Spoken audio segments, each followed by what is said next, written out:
Hi guys, thanks for tuning into my channel. Don't forget to subscribe to the channel if you're new here and hit the notification bell so you can get notification every time I upload a new video. Today's video is going to be my review recap of The Haves and the Have-Nots Season 6 Episode 3 Undercover Vice. Now today's video won't be that long. I would try not to make it that long because nothing really happens in this episode except at the end, and we're just going to hit on the important stuff throughout the episode.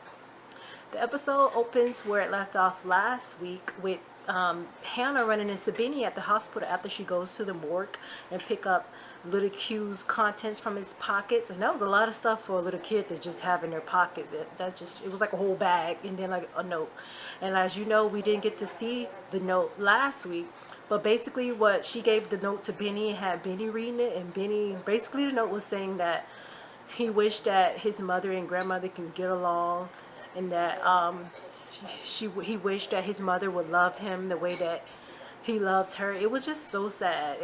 He really wanted to get along and have like a real family or whatever, and that like really tugged at my heartstrings, because even the little baby knew that it was such like dysfunction that he couldn't even like enjoy his life. That's what I got of it.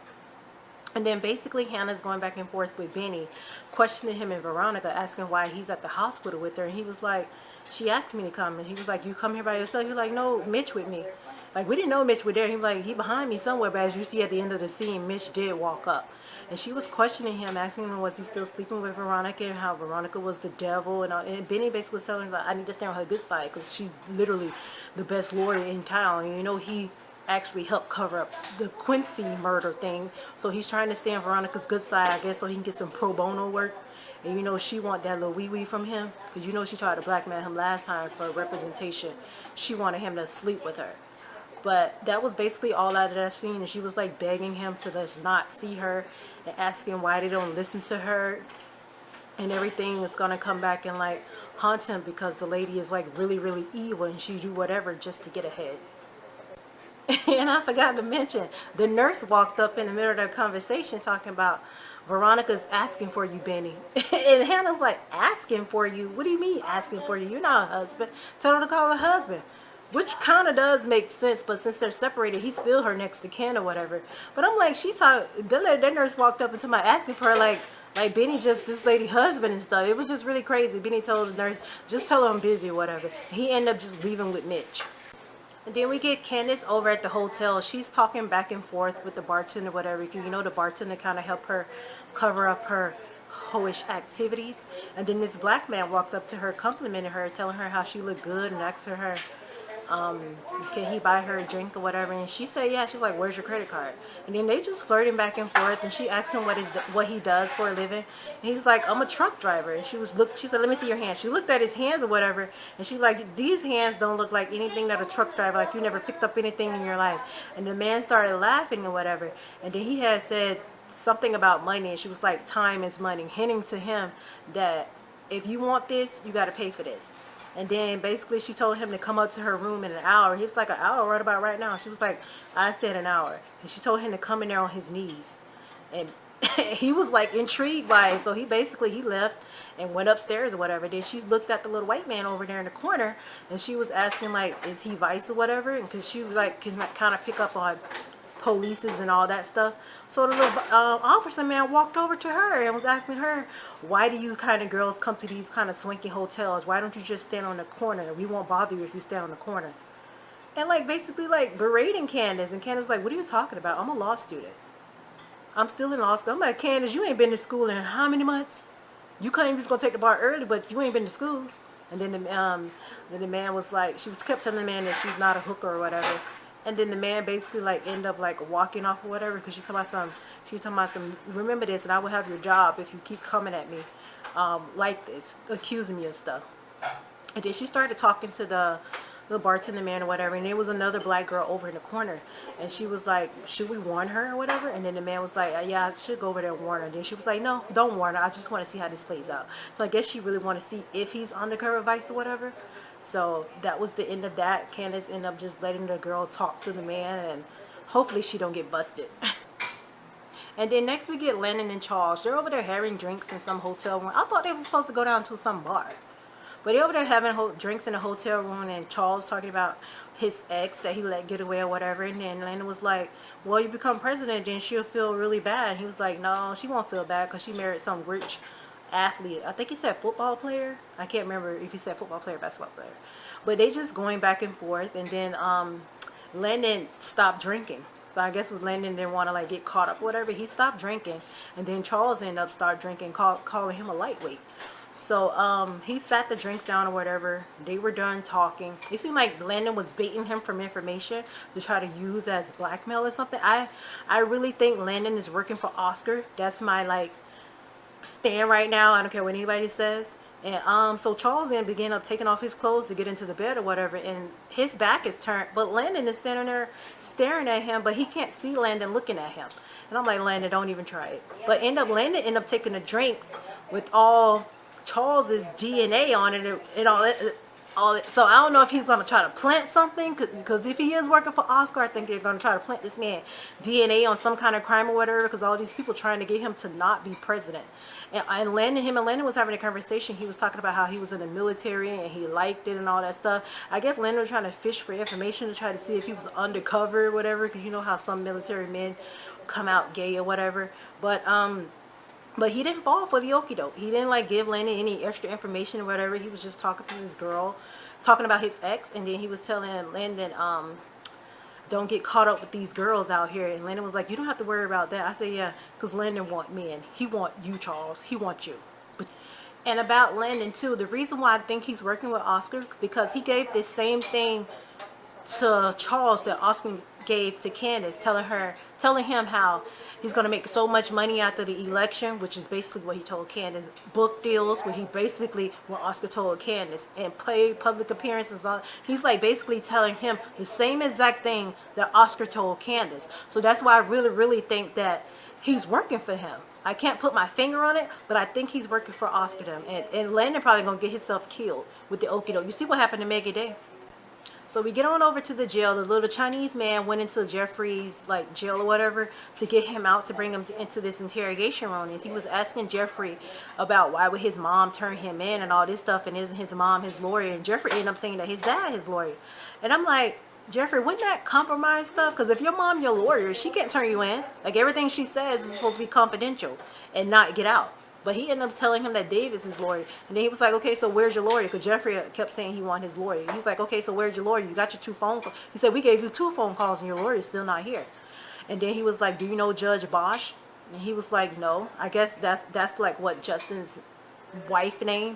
And he was like, okay, but you've been sleeping with the husband.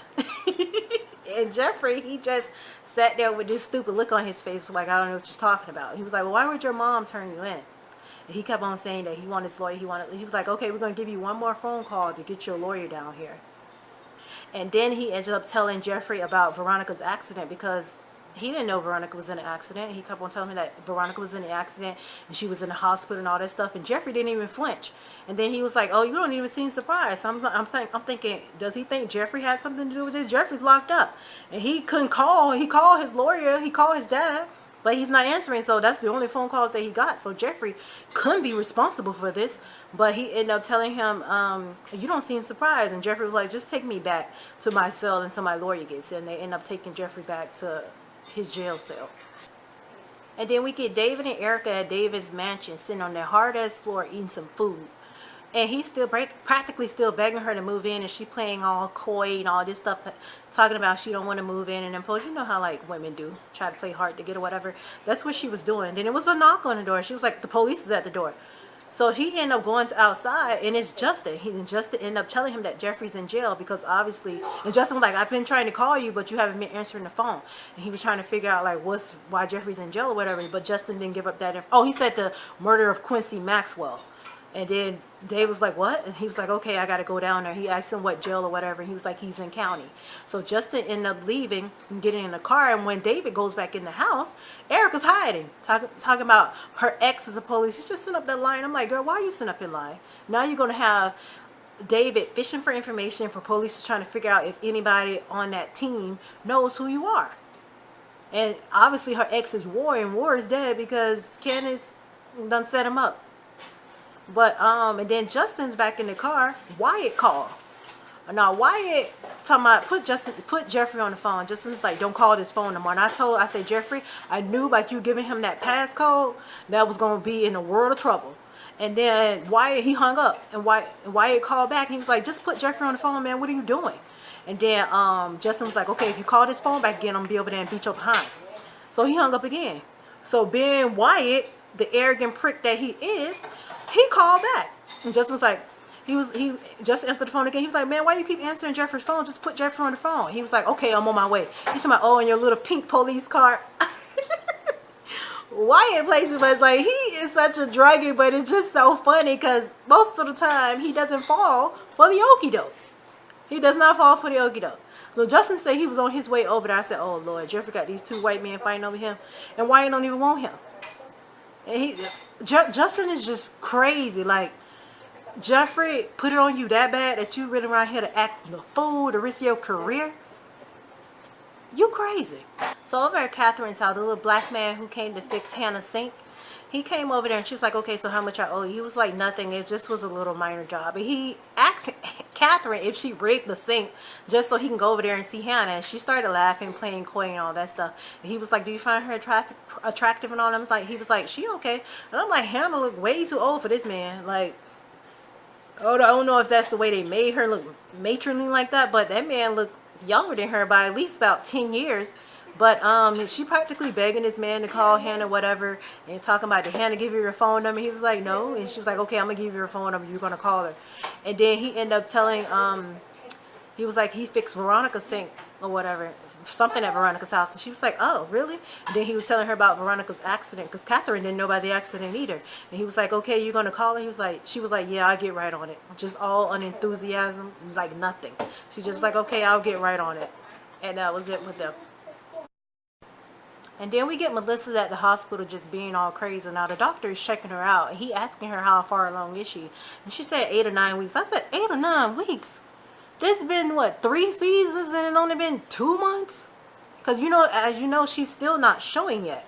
And then he asked me, do you want her to check out the baby? She was like, no. And he was like, well, just so you know, the lady survived. You talk about Veronica, said she's going to be okay too. Melissa was like, I don't care. She was just being like all crazy, whatever. The man was looking at her like she was really crazy. And then she was like, he was like, you sure you don't want me to check out the baby? When the last time you got the baby checked out? She was like, I don't know. I really don't care. And I'm like, is Melissa still pregnant? She probably don't even be carrying this baby no more.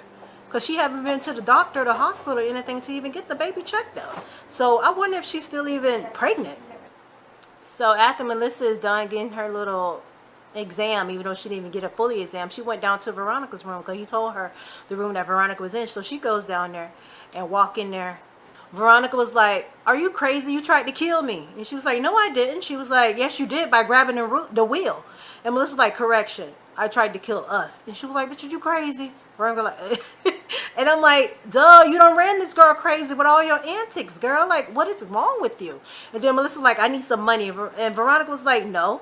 And she went over to the person and just got the money out of the purse. And then Veronica was like, I'm not going to take care of your mother anymore. And Melissa was like, I don't care. She was like, you don't care if your mama is out walking the street? She was like, no. She was like, yo, you don't want to get back. I'll call your mama to get you back in line. She was like, she can't get me back in line, girl. I'm crazy.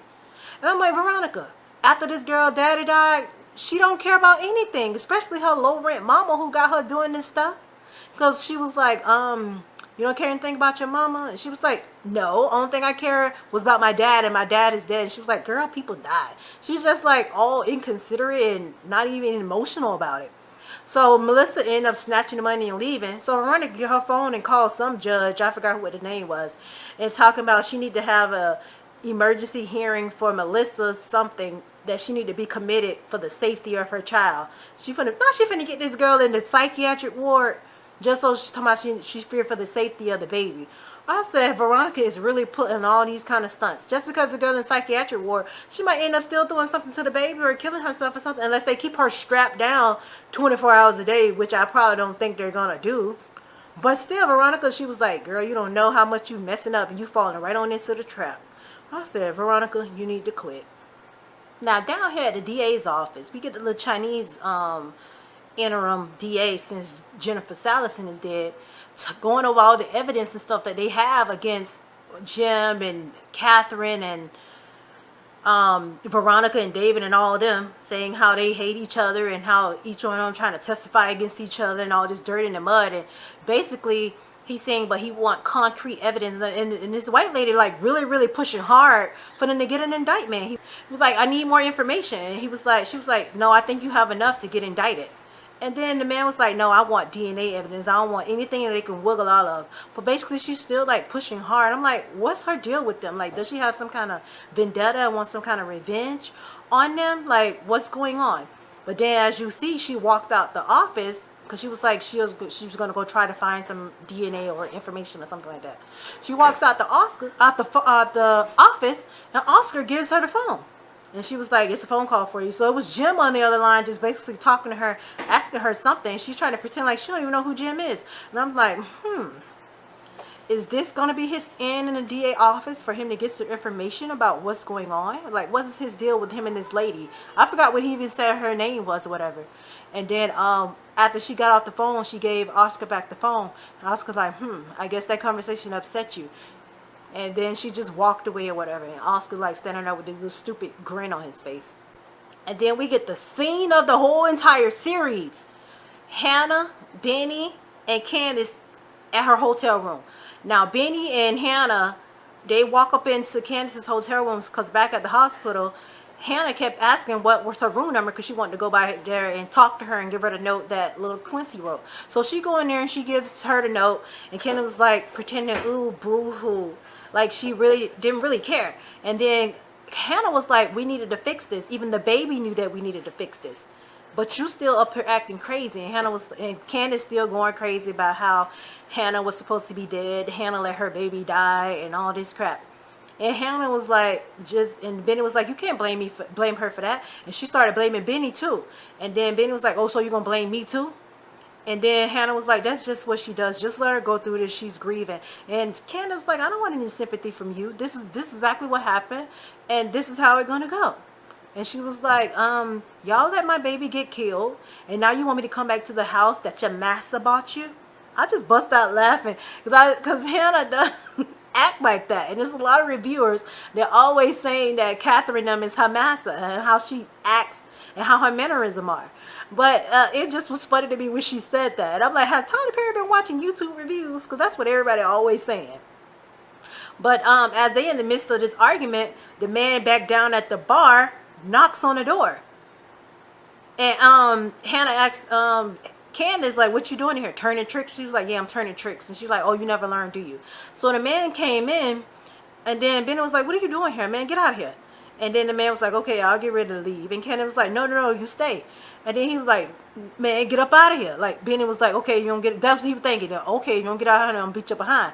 So the man saw, like, Benny getting bucked. So he was like, okay, I'll get ready to leave. And then Candace was like, no, don't you leave. And Hannah was like, he needs to leave. And she was like, why does he need to leave, Hannah? She was like, because this is your father. And Benny was like, what? Candace was like, what? Like, what's going on? Her father? And Benny was like, you never mentioned her father before.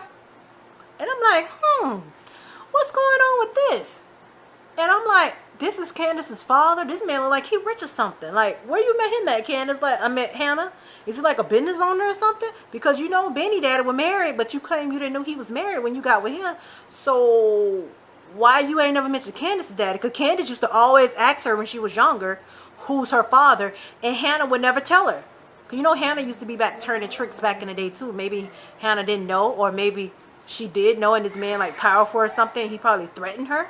But she always did never tell Candace who her father was. But this was really, really crazy. I can't wait till next week. But Tyler Perry, this was a good episode. Thank you guys for tuning into my channel. Don't forget to subscribe. Thumbs up this video. If you like this video, all my social media links will be down below. Buy my ebook, Football Wax, off of Amazon Kindle for 99 cents. Kindle Unlimited. You get to read both parts for free. Write into my advice column, DanniGivesAdvice@gmail.com. Thank you guys for tuning into my channel. Bye.